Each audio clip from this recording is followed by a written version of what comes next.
Marcus Wellington stood at the tall windows of his mansion, watching the gardeners trim the hedges into perfect shapes. Everything in his world had to be perfect. Every flower, every stone, every rule. The most important rule of all was written in gold letters on a sign by the front gate.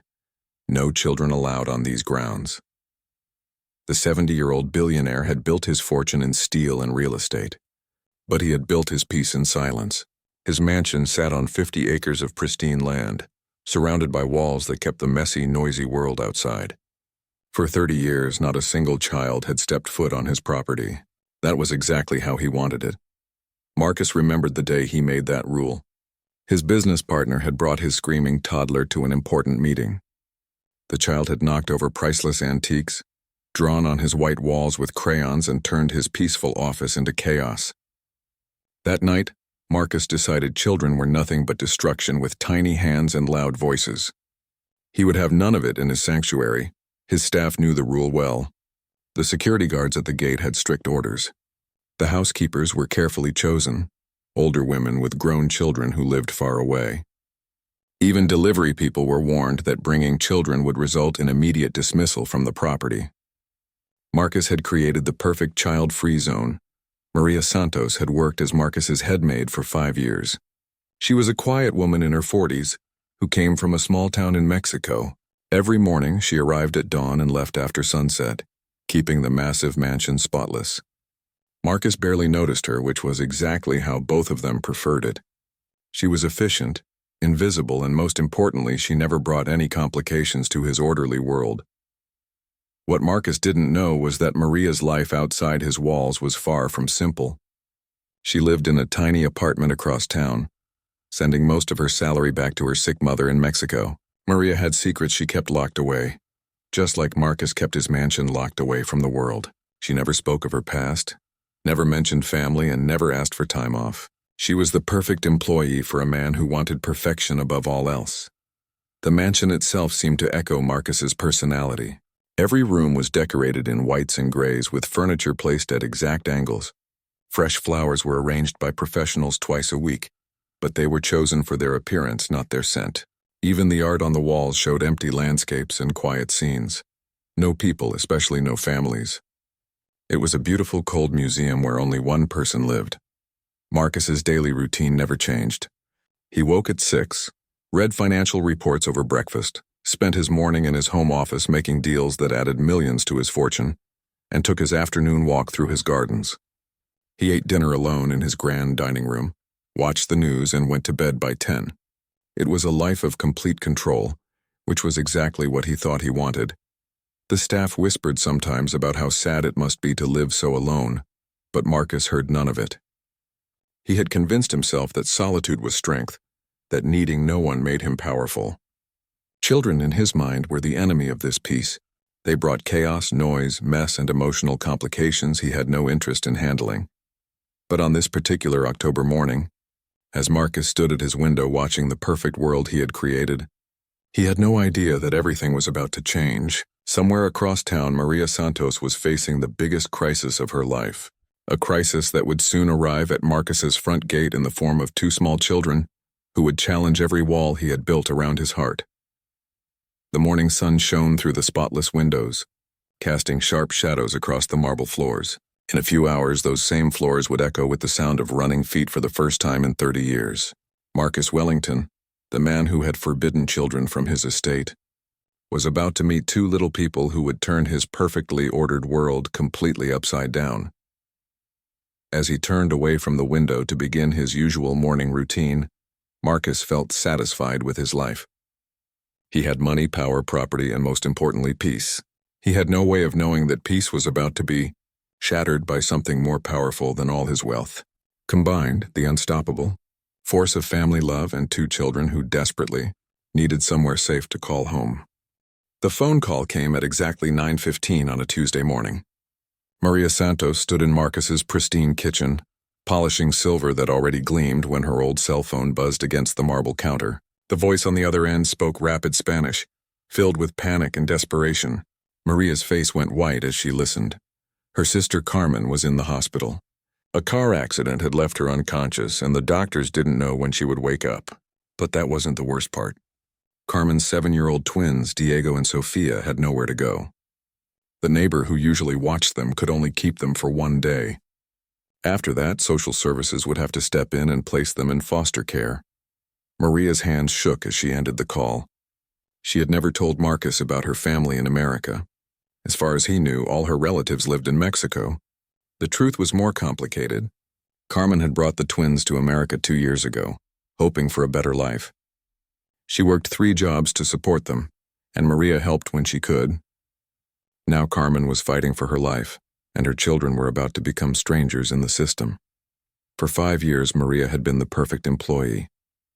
She arrived early, worked late, and never asked for favors. She had savings that she could use for a plane ticket to take the children to Mexico, but their grandmother was too sick to care for them. She could quit her job and care for them herself, but without her income, they would all end up homeless within weeks.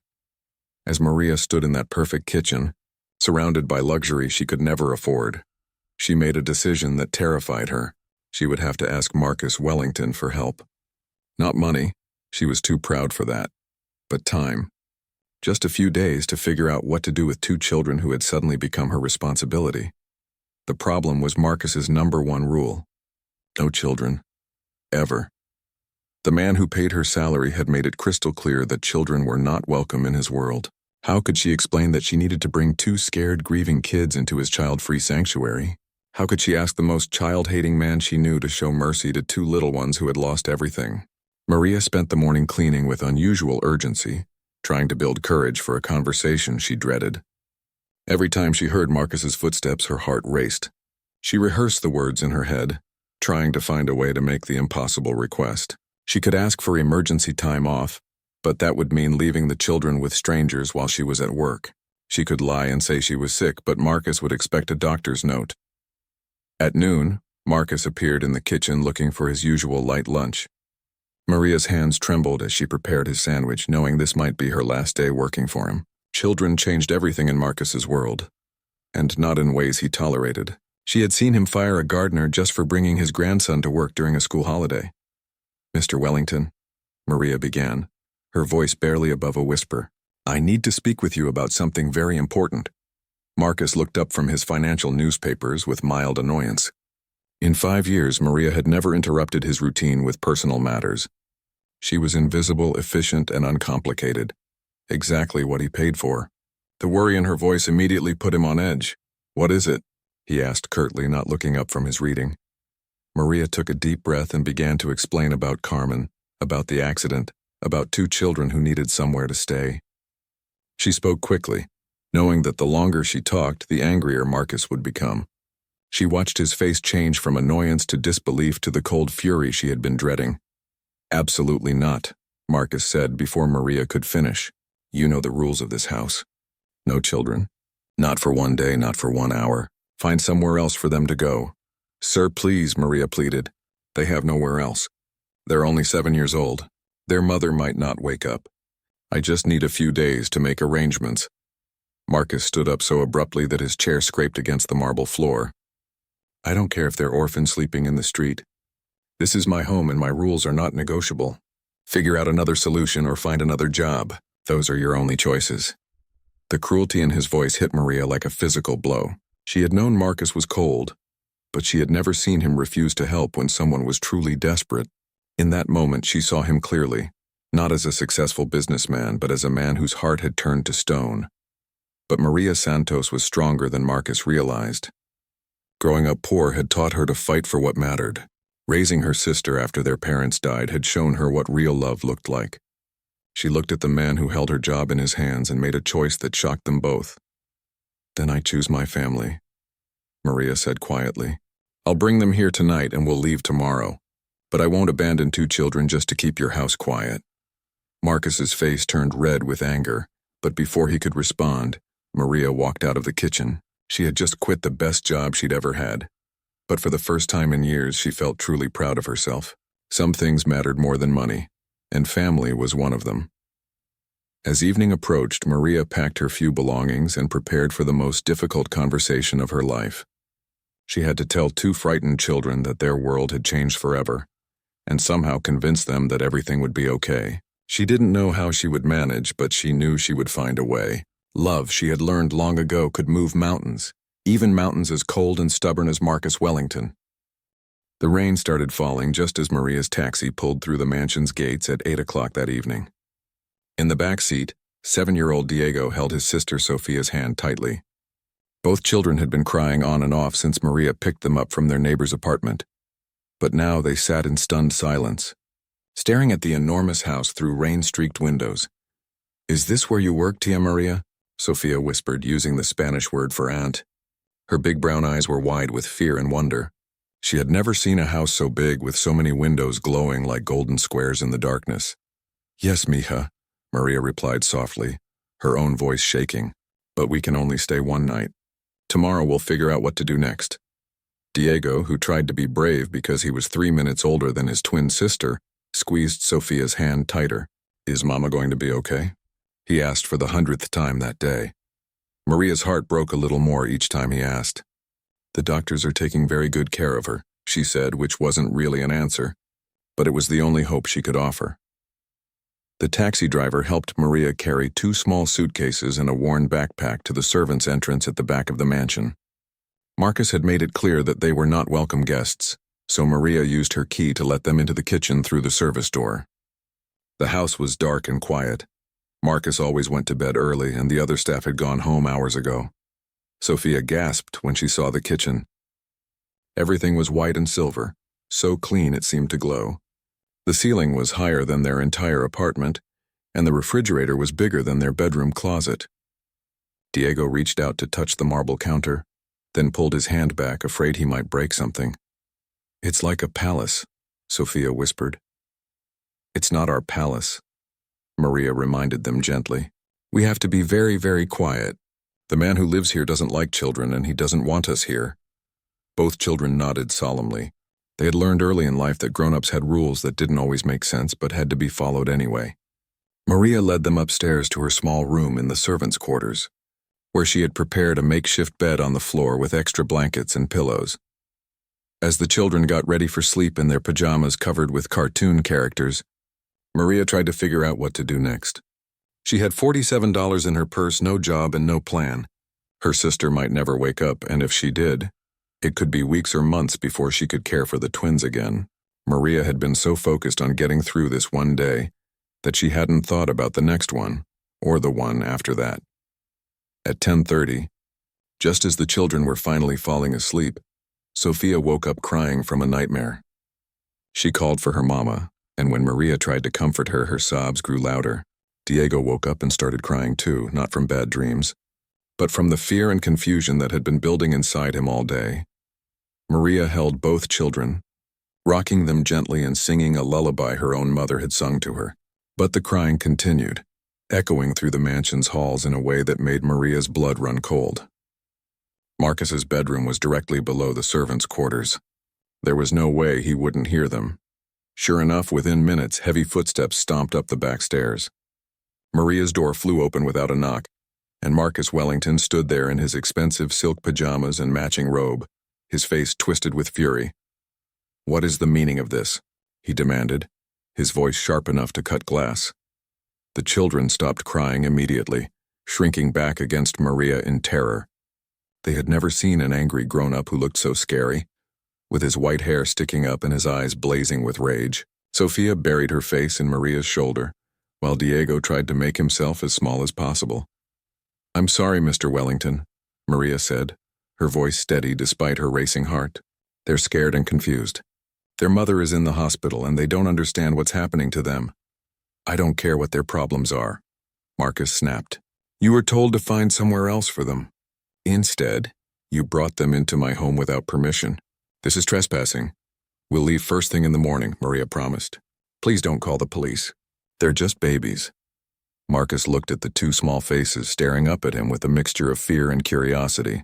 Diego had stopped trying to hide and was studying Marcus with the bold honesty that only children possessed. Sophia peeked out from behind Maria's shoulder, her tears making tracks down her round cheeks. "You're really tall," Diego said suddenly, his voice small but clear. "Are you a giant?" "Diego!" Maria scolded, but Marcus was too surprised to be angry. No one had called him a giant before. Most people were too intimidated by his wealth and power to make personal observations. "I'm not a giant," Marcus replied automatically. "I'm just tall." "My mama is in the hospital," Sophia added, as if this explained everything. "The doctors are fixing her, but it's taking a long time." Marcus felt something uncomfortable twist in his chest.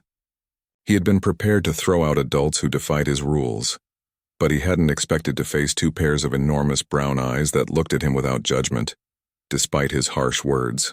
These children didn't know he was rich or powerful or feared. To them he was just a tall man in pajamas who seemed very upset about something. "Go to sleep," Marcus said gruffly. "But tomorrow morning you leave. All of you." He turned to go, but Sophia's voice stopped him. "Mr. Giant, will you pray for our mama?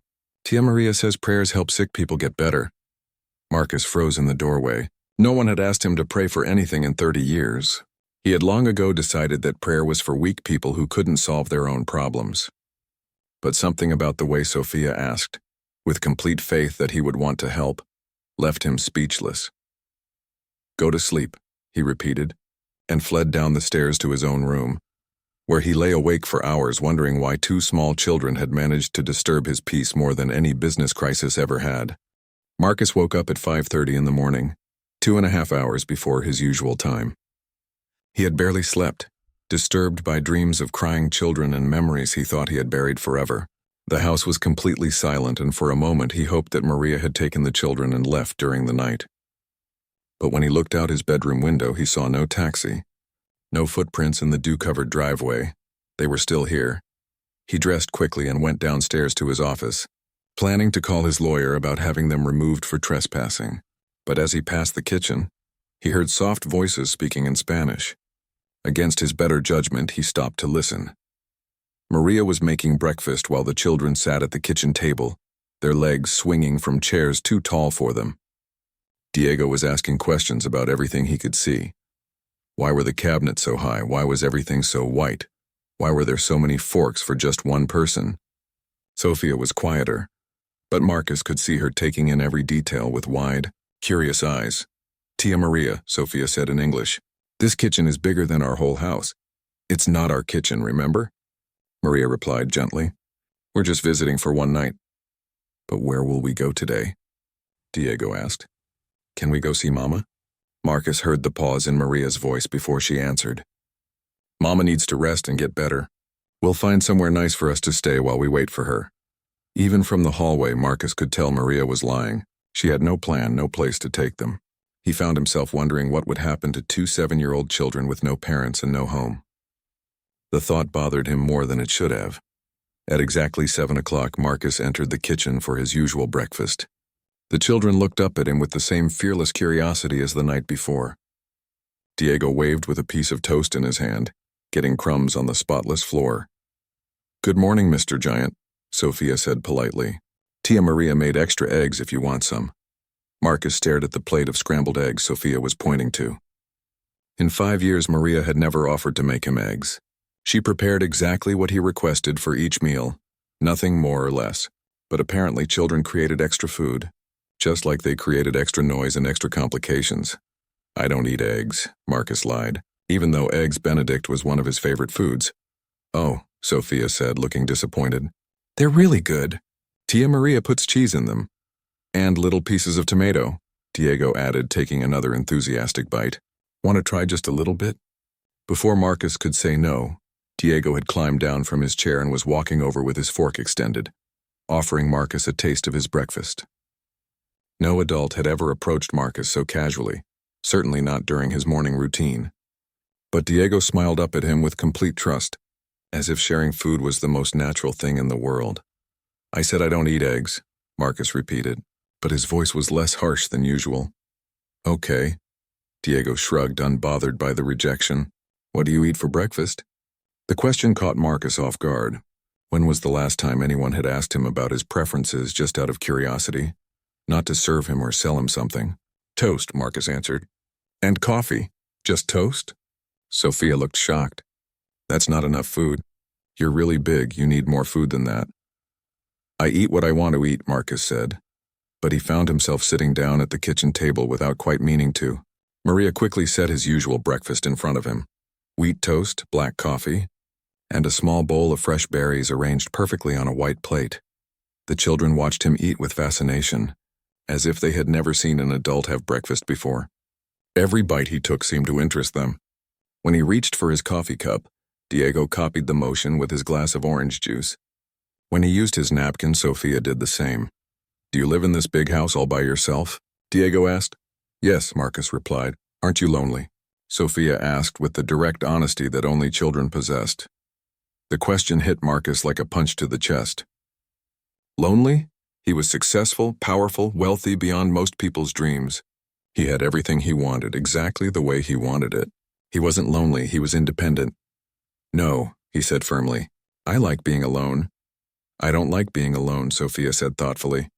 "When Mama worked late and Diego was at soccer practice, I used to hide under my bed until someone came home." Dark houses are scary when you're by yourself. Marcus looked at this tiny girl who was brave enough to admit she got scared, and something shifted inside his chest. When was the last time he had admitted being afraid of anything? When was the last time anyone had cared enough to ask?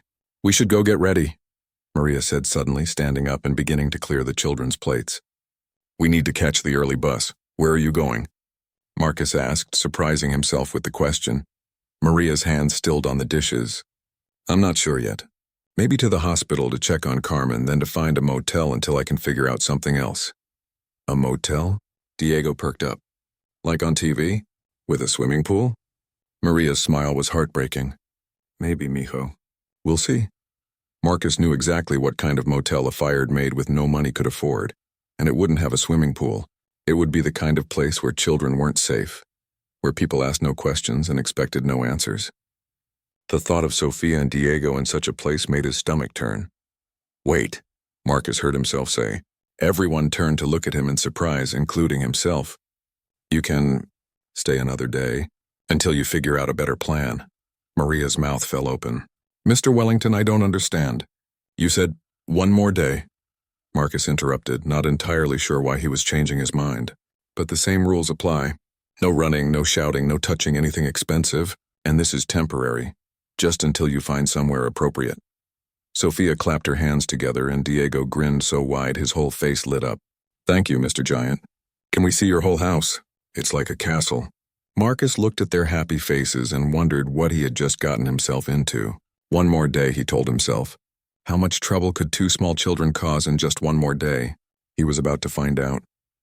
By afternoon, Marcus's perfectly ordered world was in complete chaos, and somehow he found himself not minding as much as he expected. It started when Sophia asked if she could help Maria dust the furniture. Within an hour, both children were following Maria through the mansion like small shadows, asking questions about everything they saw and offering to help with every task. "Why do you have so many rooms if you live alone?" Diego wondered as they passed the formal dining room that could seat 20 people but only served 1. "Why are all the pictures of empty places?" Sophia asked, studying the landscape paintings in the hallway. "Where are the people?" Marcus, who was trying to work in his office, found himself listening to their conversations and wondering the same things. When had his house become a museum instead of a home? When had he decided that empty was better than full? The real trouble began when the children discovered the library. Marcus had collected thousands of books over the years, but he rarely read them anymore. They were just part of the sophisticated image he wanted to project. Sophia gasped when she saw the floor-to-ceiling shelves filled with leather-bound volumes. "Are these all stories?" she breathed, spinning in circles to take in the enormous room. "Some are stories, some are about business and history," Maria explained. "But these aren't for children. They're very expensive and important." "I can read," Diego announced proudly. "My teacher says I read better than most kids in 3rd grade." Before anyone could stop him, he had pulled a chair over to one of the lower shelves and was carefully removing a book. It was a collection of classic fairy tales, beautifully illustrated and bound in red leather. Marcus had bought it years ago, thinking it looked impressive, but had never opened it. "Look, Sophia," Diego called. "This one has pictures of princesses." Sophia climbed up beside her brother, and soon both children were sitting on the thick Persian carpet. The precious book spread between them as Diego read aloud in his careful, halting voice. Maria tried to stop them, worried about Marcus's reaction. but the children were completely absorbed in the story of Cinderella. Marcus appeared in the library doorway just as Diego was reading about the fairy godmother's magic. He opened his mouth to demand they put the book away, but the words died in his throat. The children were being so careful with the pages, and Diego's reading was actually quite good for his age. Sophia was following along, her finger tracing the illustrations as she listened. "She gets a beautiful dress and glass shoes," Sophia said dreamily when Diego finished the story. "And then she marries the prince and lives happily ever after." "That's just pretend," Diego said practically. "Real people don't have fairy godmothers." "Maybe they do," Sophia insisted. "Maybe they just look different than we think. Maybe they look like regular people, but they help when you really need them." Marcus found himself thinking about Maria, who had given up her job to help 2 children she barely knew. If that wasn't magic, what was? The afternoon continued to unravel his careful routines. While Maria was upstairs making beds, the children discovered his grand piano in the music room. Marcus hadn't played in years. But Sophia pressed one key, then another, delighted by the rich sounds that filled the room. "I know a song," she announced, and began picking out "Twinkle, Twinkle, Little Star" with one finger. Diego joined in, and soon they were singing together, their young voices echoing through the mansion in a way that made Marcus's chest feel tight and strange. He found himself walking toward the music instead of away from it. When was the last time his house had held music that wasn't recorded and piped through expensive speakers? When was the last time anyone had sung just for the joy of singing? "Do you know how to play piano?" Sophia asked when she saw him in the doorway. "A little," Marcus admitted. "Will you show us?" Diego asked eagerly. "Please?" Marcus hadn't intended to say yes, but somehow he found himself sitting on the piano bench with a child on either side of him. His fingers felt stiff and uncertain on the keys, but muscle memory took over as he played a simple melody he remembered from childhood lessons. The children were enchanted. Sophia tried to copy his finger positions while Diego watched intently, asking questions about how the keys made different sounds. For 20 minutes, Marcus forgot about business deals and profit margins and rules about children. He just played music and answered questions and found himself smiling for the first time in months. The spell was broken when his business phone rang. It was an important client from Japan, and Marcus had to take the call immediately. As he spoke about steel imports and shipping schedules, he could hear the children in the background, still experimenting with the piano. Their laughter mixed with his business conversation in a way that should have been annoying but somehow wasn't. That evening, as Maria prepared a simple dinner in the kitchen, both children fell asleep on the library floor, still surrounded by books. Marcus found them there when he came looking for a financial report he thought he had left on his desk. Sophia was curled up like a kitten, using Diego's arm as a pillow. Diego had one hand resting protectively on his sister's shoulder, even in sleep. They looked so small and fragile in his enormous house. So temporary, like flowers that would bloom for just a moment before disappearing forever. The thought bothered Marcus more than he wanted to admit. Maria appeared with blankets to cover the sleeping children. "I'm sorry, Mr. Wellington, they were so excited about all the books. I should have kept them upstairs." "It's fine," Marcus said quietly, studying the peaceful expressions on the children's faces. "Let them sleep." "Thank you," Maria whispered. "For everything. I know this isn't what you wanted." Marcus looked around his library, seeing it through new eyes. The room felt alive in a way it never had before. Books had been read, music had been played, laughter had echoed off the walls. For 30 years he had filled his house with beautiful, expensive things and called it complete. But maybe he was beginning to think, beautiful and empty wasn't the same as beautiful and full.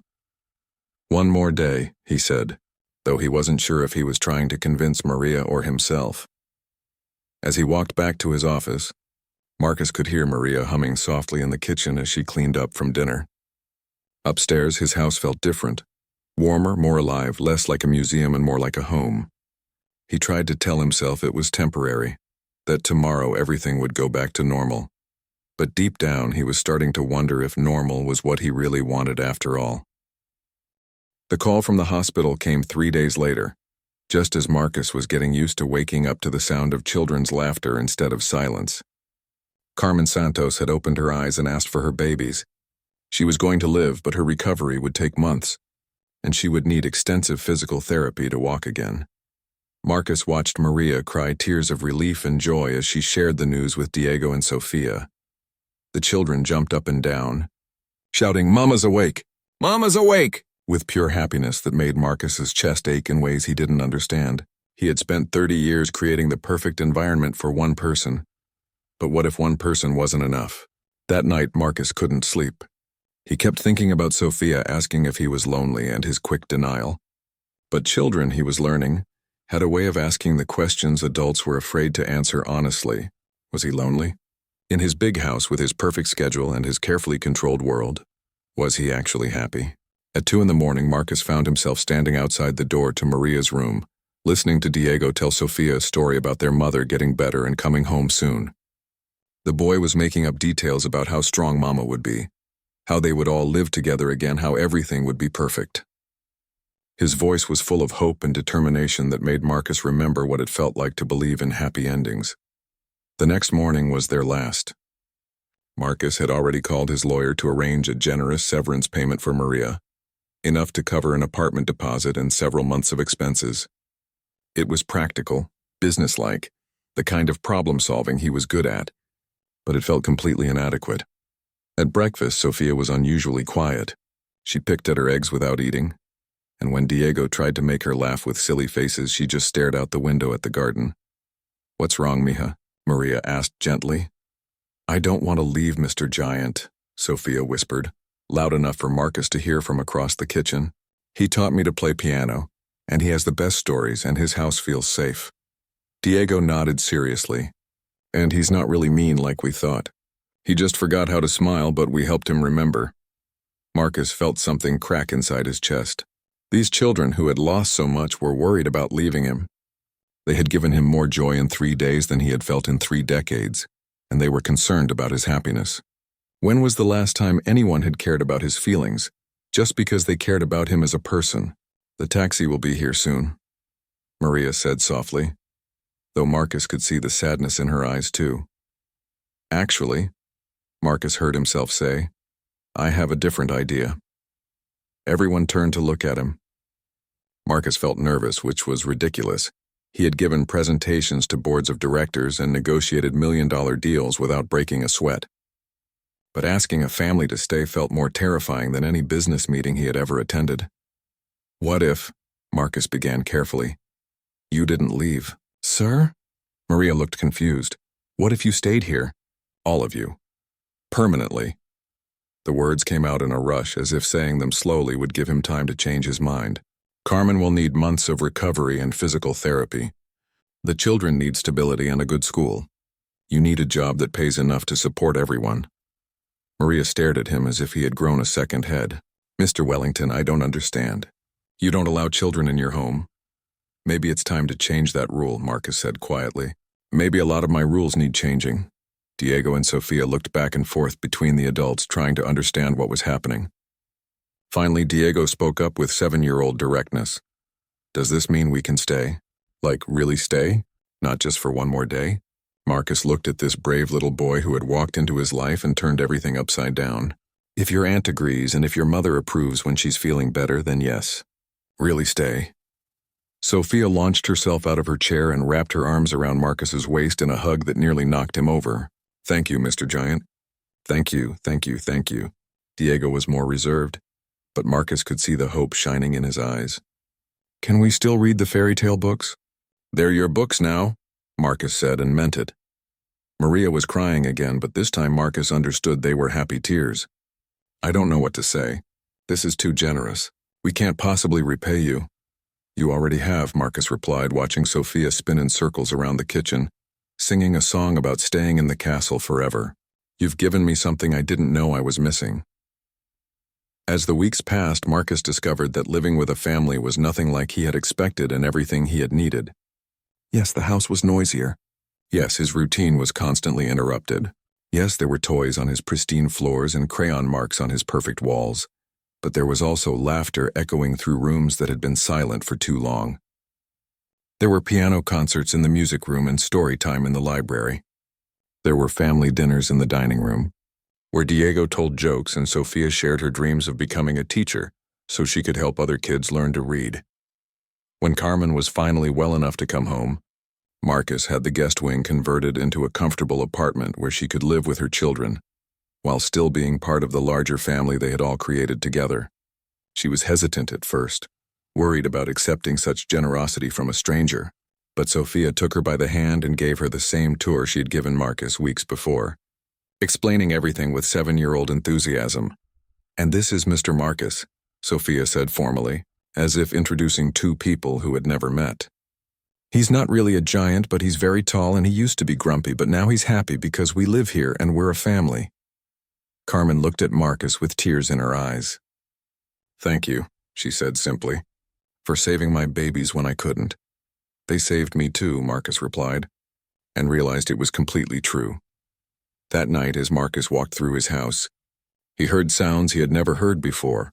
Carmen reading bedtime stories in Spanish, Maria humming as she folded laundry, Diego and Sophia whispering and giggling in their shared bedroom. His mansion was full of life, full of love, full of the chaos and joy that came with family. For 30 years, Marcus Wellington had forbidden children from his estate because he thought they would disrupt his peace. He had been absolutely right. They had disrupted everything. But in the process, they had given him something infinitely more valuable than peace. They had given him a home. Should have felt relieved too. Now they could leave and his life could return to normal. Instead, he felt empty. Over the past few days, Marcus had discovered things about himself he thought he had forgotten. He remembered why he had learned piano as a child, not because his parents forced him, but because he loved the way music could express feelings that words couldn't reach. He remembered the joy of answering a child's endless questions, of seeing wonder in their eyes when they learned something new. Most importantly, he remembered what it felt like to be part of a family. His own childhood had been lonely and cold, with parents who saw him as an investment rather than a son. By the time he was Diego and Sophia's age, he had learned that love was conditional, that approval had to be earned, and that the safest way to live was to need no one. He had built walls around his heart so high and thick that he had forgotten what it felt like to let anyone inside. But Diego and Sophia didn't know about walls. They approached every person with open hearts, assuming the best until proven otherwise. They had looked at him, a grumpy old man who didn't want them in his house, and seen someone worth caring about. They had asked him about his day, shared their toys with him, and worried about whether he was eating enough at breakfast.